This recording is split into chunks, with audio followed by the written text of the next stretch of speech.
கண் சிவந்து பார்த்தால் போதும் துரோகியின் கத்தி உளுந்து போகும் அம்மா. ஓவியத்தில் உன்னை பார்த்தால் அதே உன் உள்ளத்தை காட்டும் அம்மா. அனைவரையும் ஆதரிக்கும் தாயாகிய அன்னபூர்ணி நீ அம்மா.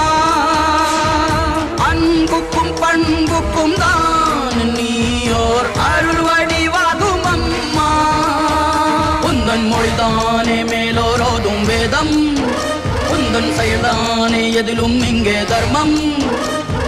பொறுத்திருந்தால் பூமி மாதா நீயே, பங்கு நின்றால் தர்மம் காக்கும் தாயே. நல்ல ஞாபகம் இருக்கட்டும், இது ஏன் சமஸ்தானம். ஜக்கம்மா மாயம்மா